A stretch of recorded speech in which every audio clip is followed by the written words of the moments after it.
Good afternoon, everybody. It's your boy J Hud. That's H-U-D, not J Hood. J Hud. Knicks for life. No haters. Another episode. This is gonna be something quick, guys. I was reading a lot about people talking about RJ Barrett and bashing our boy RJ Barrett. This man is scoring 17 points a game. Some players haven't done that their whole careers. So what are you guys talking about?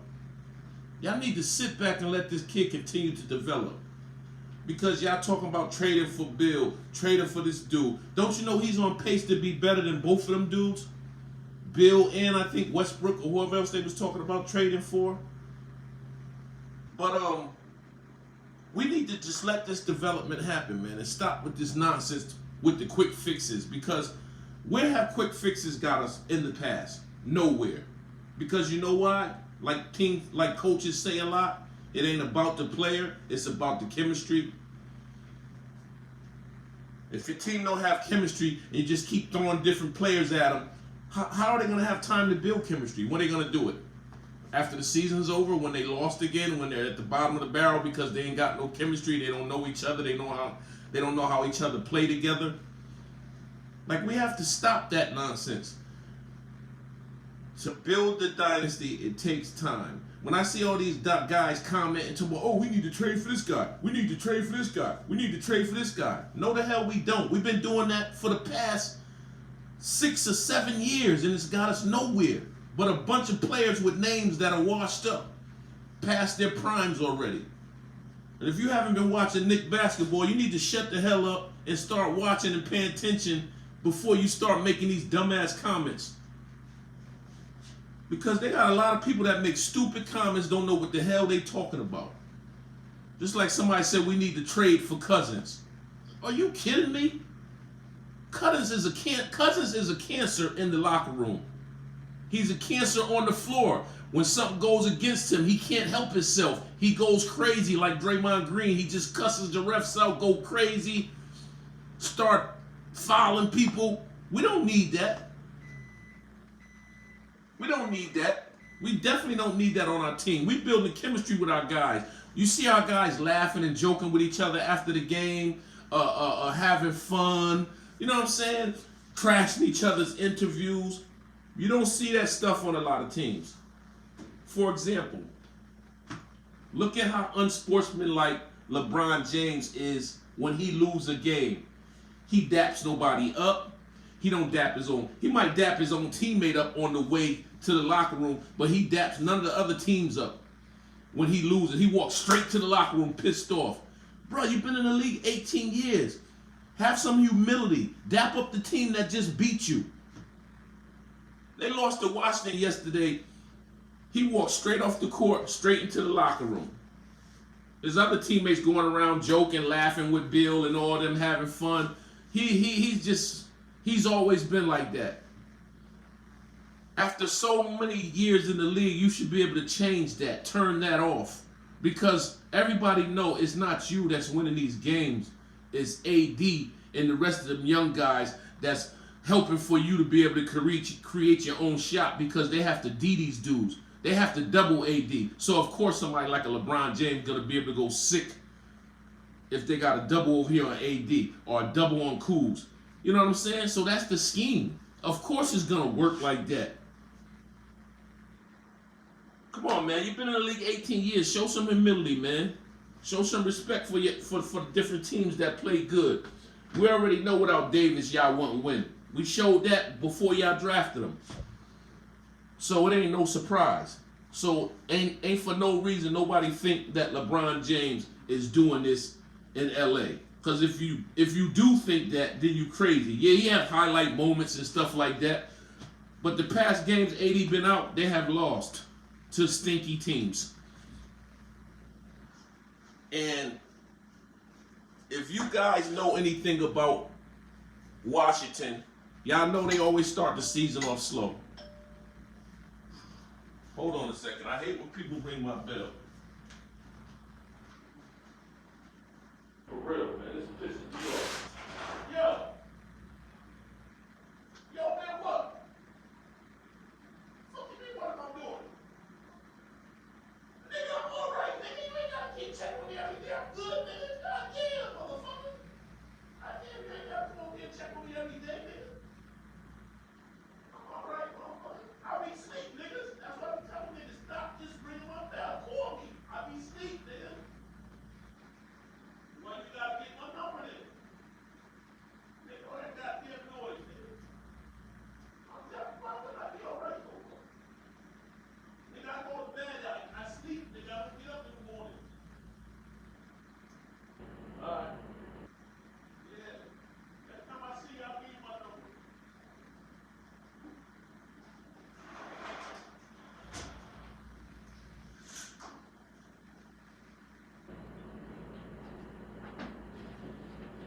come by and check on me while I'm in my motherfucking office. I'm all right. Now sorry guys, back to what I was saying. The Knicks are okay, man. We rebuilding. People seem to be forgetting that this is a rebuilding stage for us. That we're not supposed to be where we're at. And nobody thought it. Even I didn't think it. I didn't think that we would be where we're at. So it is a pleasing surprise. But the next game, I want to really win the next game because I want to get to 500. And, like I said before, the next 6 games we got, 2 of them are Detroit. One's Indy. The other one is Golden State. And we have, who else do we have after that? It's 2 more. Detroit twice. Indy. Golden State. Sacramento. The Kings. And then we have one more that's 4 or 5. Indy, Sacramento, Detroit twice. Let me see. Indy, Sacramento. It'll come back to me. I know it's one more team I'm missing that we got. Out of them 6 games, I said we should be able to win 4. Like I said, Indy, we should be able to play Indy hard and beat them. Hopefully we can beat Golden State tonight. The 2 Detroit games are easy games, but we can't sleep on them because that's the games we end up losing. And then we have who are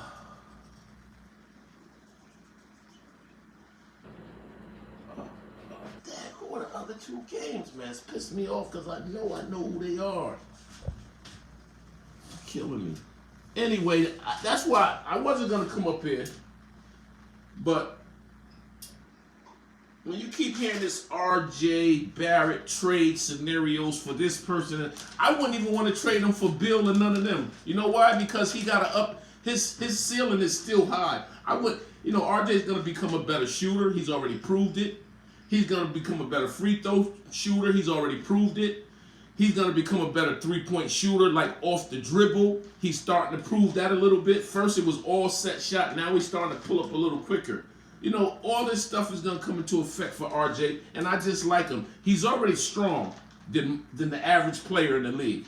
He's a beast with the strength. You know what I'm saying? With that athleticism, and he get a little quicker, which he will as the years go by. He's kind of reminding me of a miniature 2.0 Scottie Pippen. For real, that's who RJ reminds me of a little bit. Even the sleepy, big-looking eyes, like, reminds me of Scottie Pippen. But, yeah. Yeah, that's who we got.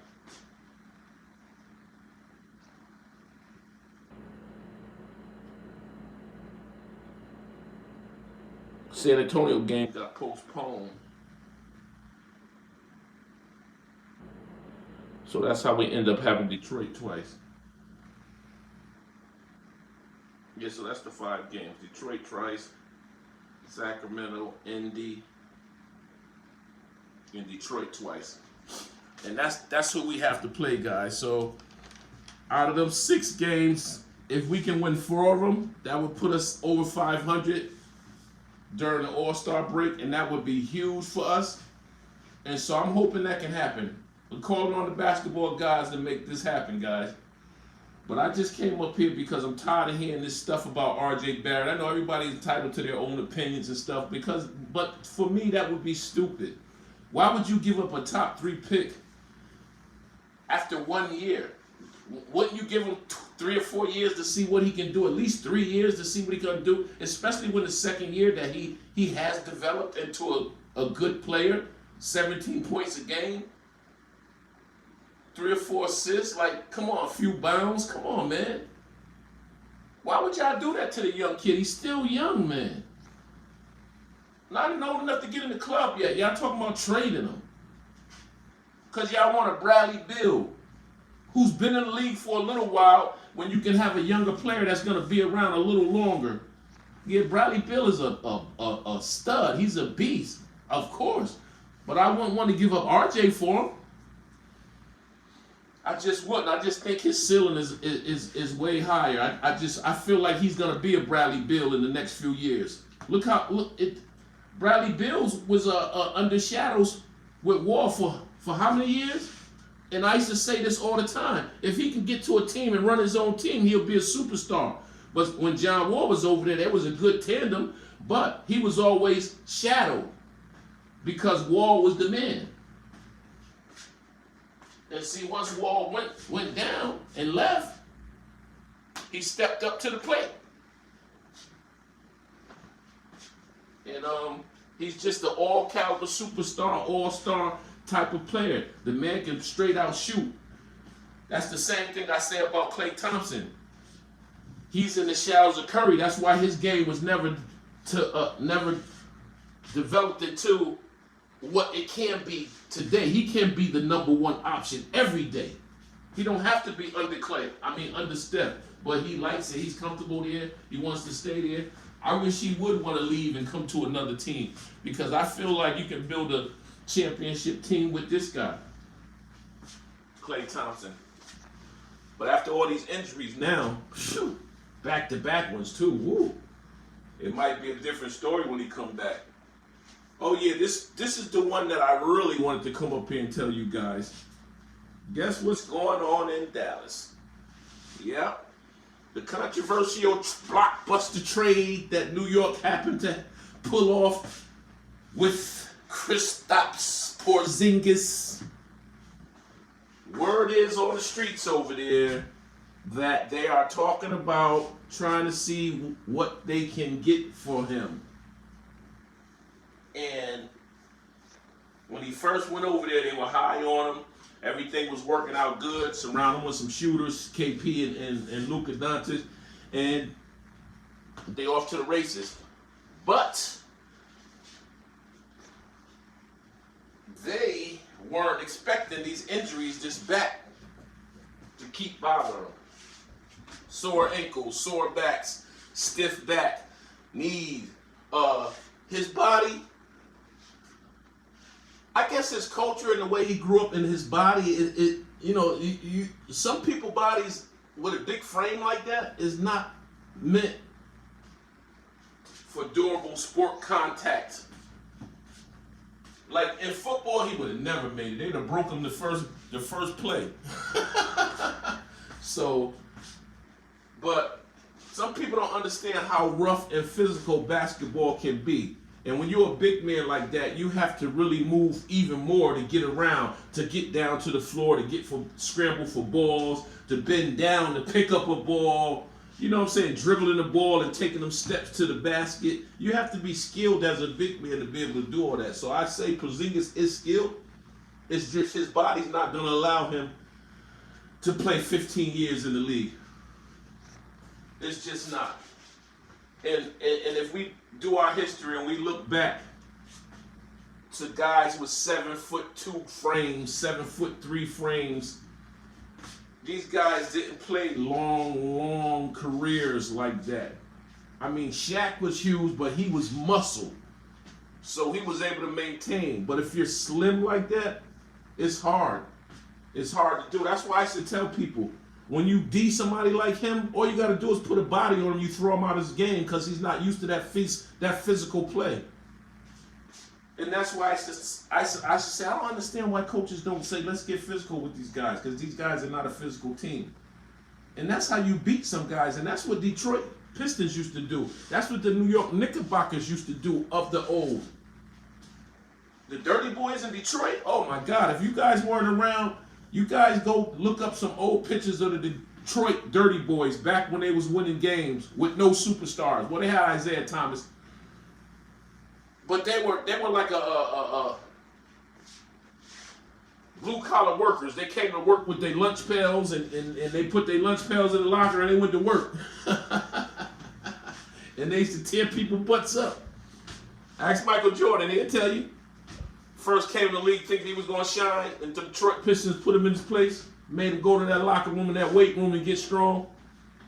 So he better take his hat off to them. They built him because he knew he couldn't beat them unless he went in that locker room and got strong and was able to take some of that force that they was putting on him. Rick Mahorn, Microwave, and all them dudes, man. Bill Laimbeer. You know, them dudes wasn't no joke. Moses Malone from Philly. You know, when Mike had to go up against all them guys, man, shoot, you better be in good shape because you was going to be on the floor half the game. If you wasn't. Then it was something else I wanted to talk about before I let you guys go and continue your afternoon. Well, if you come back to me, I'll get back on. But it's your boy, J Hud, this Knicks for Life. Please like and subscribe to the channel, guys. I'm trying to get up there so we can start doing live, so we can start discussing some things live. But I don't have enough people yet. If I don't even get 1 or 2 people commenting on my stuff, man, I don't understand it. I know it's Knicks fans out there that's surfing the internet and see my content.